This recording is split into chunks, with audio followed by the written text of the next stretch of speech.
Welcome friends. So, in the last lecture we looked at the different relationships between the different flow parameters, flow, speed and density, and also space.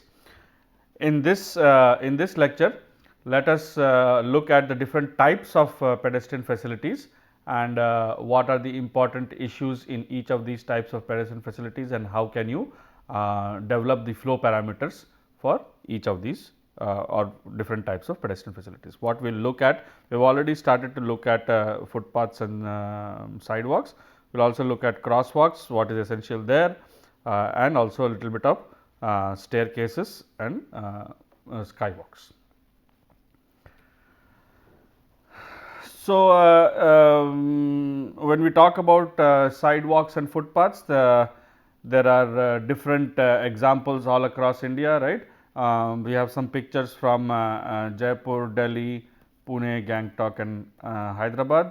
So, while in Jaipur, in the old Jaipur area, you would see in the shopping places they have shade, they have natural, not natural, but built shade so that the pedestrians or the shoppers can be shielded from the harsh weather. Whereas in New Delhi, you would see especially around the busy areas, ITO and such, you would see there are much wider sidewalks. Pune is retrofitting some of the areas, shopping areas with newly designed, the new design guidelines are being followed and they are being sidewalks are being developed. Whereas Gangtok has led the way in showing that even in hilly areas, if the pedestrian facilities are developed in a proper fashion, there will be a lot of people willing to use it, especially tourists who would otherwise want to use motorized modes to go around the city. They have made sure that there are enough pedestrian only zones and they have restricted the width of the lanes that can occupy, that can carry the vehicles. So, they have restricted those lanes, they have created pedestrian only zones, and also Charminar, which is a very old city, and especially Hyderabad is old, but the Charminar area is even older, and where the pedestrian facilities used to be congested. Now, they are trying to decongest that area and try to improve the pedestrian flow there, because what they have noticed is that if there are more people who are walking along these sidewalks, they tend to shop more and in turn help the local economy, as opposed to people who are on two-wheelers or four-wheelers. They tend to just cross the area and go by very quickly rather than wait there and shop. So, they have kind of found this relationship between local economy and walking. So, they are trying to decongest the area around Charminar and re-pedestrianize those areas, right. It has also been noticed and been published in the Indo-HCM that unlike vehicular behavior, which has two prominent peaks, the morning peak and the evening peak. Here there are the morning peak, there is the morning peak and the evening peak. The evening peak is much lower than the morning peak, and also there is an afternoonish peak, right. So, if you see that around 1 p.m., 1 to 2 p.m. ish, there is a high number of pedestrian walking along the different facilities. So, that could be because it could be the lunch break time for offices. So, people walk out of the offices to go for lunch. B, afternoons, weekend afternoons are usually the time when people go out shopping. So, that creates another peak, right. So, morning peak usually, yes, everybody is walking to go to their work, school, college, wherever. Evening peak, they are returning back, but the peak is not as high as the morning peak. So, that shows maybe in the evening a lot of people are tired and then they usually do not want to walk so much. Maybe they are taking a lift from somebody in the office, or they are carpooling, or they are using motorized means. So, morning they might have walked, but in the evening they are not walking as much. However, there is another peak in the afternoon which is significant peak, as close as same as the morning, if not even higher than the morning. So, shopping trips or eating trips during the weekdays indicate that peak. The other very important pedestrian facility is a crosswalk, right. Crosswalk is one facility where many all of the pedestrians interact with the motorized vehicles.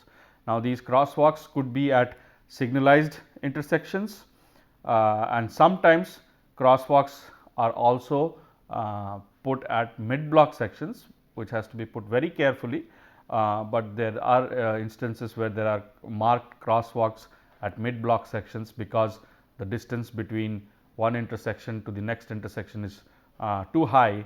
So, usually if anybody wants to cross the road, they would not walk to the nearest intersection because that is too far a distance. So, they want to cross mid block. So, at that point, rather than not putting in a crosswalk which encourages jaywalking and illegal behavior. So, it is better to put a marked crosswalk, but it has to be very carefully designed so that there are not any accidents that happens between pedestrians and the vehicular traffic, right. Now, if it is at a signalized intersection, it has to be taken care of that there is a pedestrian green that is given, right. So, that the people know what time when to cross, and when the red pedestrian sign is illuminated, that means the pedestrians should be not crossing at that signalized intersection, right. So, the pedestrians also know that you do not have to suddenly jump across this crosswalk because now you have a pedestrian signal which will indicate when you should cross. So, this is something that is very, very helpful. These are different examples of different types of crossings that are available. The most simple one is the button actuated, right. So, there are buttons along pedestrian poles which the pedestrians can come and press, and when it turns green for them. So, it has now turned green.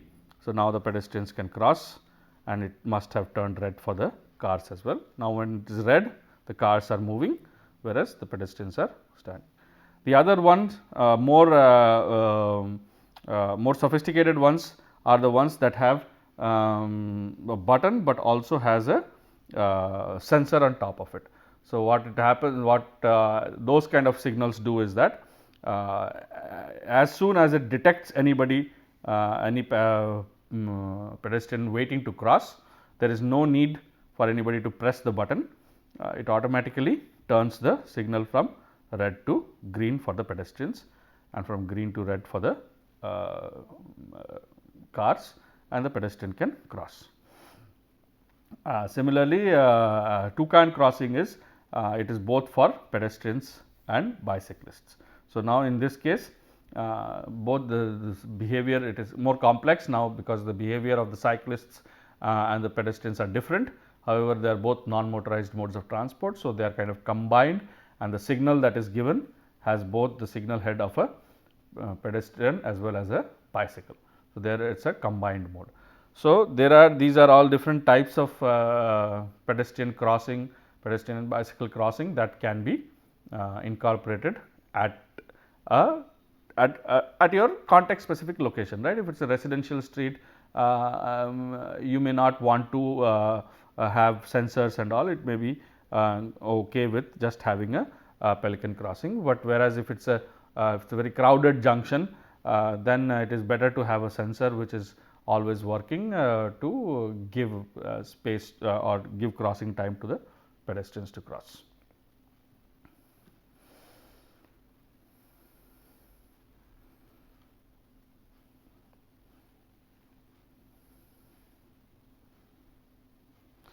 Okay.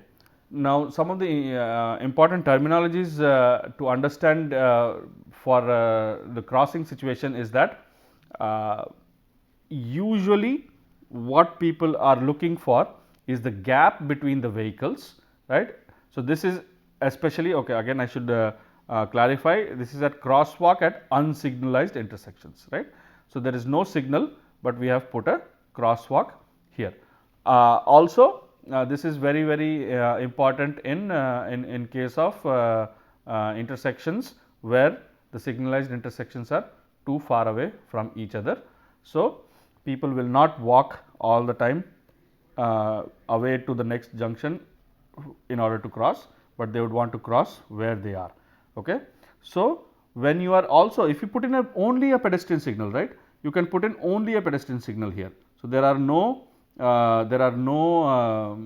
signals for the vehicles, but there is only a pedestrian signal. So, how do you design that pedestrian signal? What is it that you look for? Something at an unsignalized intersection, what people look for is a gap between two vehicles. If a person perceives that there is enough gap between two cars that allows him to cross the road, he or she would take that gap. However, if they perceive that this gap is not sufficient, then they would not take the gap, which in turn means that they would still be waiting at this point, right. So, there is a gap which a person accepts and there is a gap that a person rejects. So, usually what happens is there are multiple rejected gaps, that means the space between the vehicles is too less for this person to cross. So, they wait and they wait and they wait and they reject multiple gaps, and then there is a gap which they see or they perceive that is sufficient for them to cross, and then they accept that gap. So, it is very essential to find out what are the which are the gaps that are being rejected by pedestrians and which are the gaps that are being accepted by pedestrians in order to find out what is called a critical gap. Critical gap is the minimum gap size in traffic stream which will allow the entry of a pedestrian to cross the road. So, now because the behavior is different for different people, so some people, for one elderly people, they might need a larger gap, right. So, they will be rejecting many gaps before accepting something, whereas for younger people they might need a very short gap and they will not reject many and they will just accept the first possible gap that is available. So, that could be a way or that is the way in which pedestrian crossings are designed at unsignalized intersections. So, pedestrian wait time in turn is the time lost between the arrival of the pedestrian at the crossing point and the starting of the crossing maneuver or accepting the gap. So, pedestrian wait time is how long is this pedestrian waiting before he or she accepts the gap, right. So, in just a very easy way to make you understand is that say there is a you have data. So, this is an hypothetical data. So, you have spending data, okay, maybe monthly, maybe daily spending data, and you have how many people spend that much. So, you have found out that less than there are less than 1000 rupees are spent every day by 22 people, whereas 1000 to 2000 is spent by 45, and so on and so forth. So, what this how do you develop these critical gaps is to understand the cumulative frequency of the number of people who are less than a certain type and the cumulative frequency of a people of the people who are greater than a certain type. If you develop a curve of people something greater than a certain type and a cumulative curve of people less than a certain type, both of them would intersect at a point, and that point usually we call it as critical gap. So, in order to understand critical gap, you just have to develop cumulative frequency, and the way to develop cumulative frequency is very easy. So, if you have 22 and if you want to know all the people who have spent less than 1000, you already know 22. Now, if you want all the people who have spent less than 2000, all you do is you add 22 to 45, you will know 66, right. Similarly, you add 65 to 55, you will know all of this. Now, on the other hand, if you want to know all the people who have spent more than 5000, So, you know that between 5000 and 6000 it is 241, you do not have any data beyond that. So, more than 5000 should be all of these people. Now, what is more than 4000? More than 4000 would be all the people between 4000 and 5000 plus all the people between 5000 and 6000. So, 241 plus 152 would give you 393. Similarly, 393 plus 97 would give you 490. So, that is the cumulative frequency curve for the greater type, and this is the cumulative frequency type for the smaller type. So, the intersection point is what we are trying to develop, right. So, this is the less than type, this is the greater than type. So, that intersection point. So, the critical gaps, the definition of the critical gap is given by Raff, who says that critical gap is the size of the gap whose number of accepted gaps shorter than it is equal to the number of rejected gaps larger than it, right. So, critical gap is usually given in minutes or seconds or whatever it is, right. So, it is the size of the gap whose number of accepted gaps shorter than it, is equal to the number of rejected gaps larger than it. That is the point we are trying to figure out. So, if you have a data like this, the gap length is given in ranges, the number of people who have accepted this length of a gap is this, then you can develop the number of people accepted gaps less than t second, right. So, the less than t seconds will be nothing but 0 plus 2 is equal to 2, 2 plus 10 is equal to 12, 12 plus 1 32, that is the cumulative graph for that. And similarly, the cumulative graph for number of rejected gaps greater than t second would be anything greater than 5 seconds, is all the 32, anything greater than 4 seconds would be 32 plus 27, then anything greater than 3 seconds would be 59 plus 84 and so on and so forth. So, when you plot these two, you will find out that the critical gap is 3.2 seconds. So, it shows that 3.2 seconds is the time which actually should be given when you are designing a crosswalk at an unsignalized intersection, right. So, there should be at least 3.2 seconds between two cars, and that is when you can cross a facility. So, you have to do all the calculations of how your vehicles are flowing, what is the headway between the two vehicles, and then at an opportune location along that street, you provide this crosswalk which tells you that okay, at this location usually 95% of the time there is a critical gap, there is at least a gap of 3.2 seconds, maybe the gap between the headway between two vehicles at that location 95% of the times is 5 seconds. So, you are confident that because only 3.2 seconds is needed for a person to cross that road. So, this location is a good location to provide a crosswalk. Okay. Stairways. Okay. So, stairways are they can be indoors as well as outdoors. There are many stairways along the railway stations. There are many stairways where there are level differences or it is a hilly terrain and so on and so forth, right. So, the pedestrian volume depends on the location. For suburban station depends on the train arrivals and departures. So, how much width of your staircase should you provide, right. This again depends on the flow of people, the bidirectional flow of people along those facilities, right. We have showed you already the relationship between flow and speed, flow and density.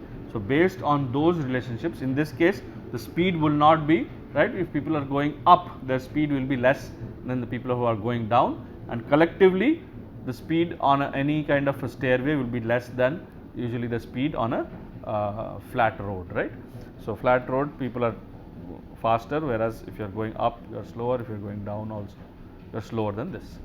So, you have to, again, that is why in the previous lecture we had told you why do you have to understand the basic relationship between the flow parameters. You then can design these facilities in a much better way. So, many times you would see that these staircases are too steep, right. If they are too steep, then it is very difficult to climb up, and then if it is very difficult to climb up, meaning the speed goes down, and people stop using that facility. So, many times when there are foot over bridges, that is a very important parameter to make sure that the steps are not very steep. Then people do not use the foot over bridge and they start crossing on the road itself. So, that is a very important parameter to understand. There are some select places in the country that have what are called they have foot over bridges, but then something called skywalks. So, skywalks are usually longer foot over bridges, right. Foot over bridges are usually from one part of the intersection to the other part of the intersection, whereas flyover or whereas skywalks are something that connect you or that segregate the traffic, pedestrian traffic from the vehicular traffic for a longer stretch of the road. So, you will usually see in Mumbai the suburban, many of the suburban rail stations are connected with skywalks, because there is a huge volume of people that come out of these suburban railway stations, and to avoid them getting on the streets, there are a network of skywalks that are that take people away from the suburban rail stations to a appropriate location where they can then take a bus or a taxi or whatever they want to. Similarly, there is a butterfly interchange in Gangtok as well, which helps pedestrians to weave through the different gradient or different slopes of roads. So, again here also how much width of these skywalks should you provide depends upon your understanding of the flow parameters, right, the speed and the density and the space required. So, you see in this case where there are very few people walking, you would think that maybe we have already provided very large width and this is not being utilized. However, if the picture would be different when the number of people when a suburban train arrives, right.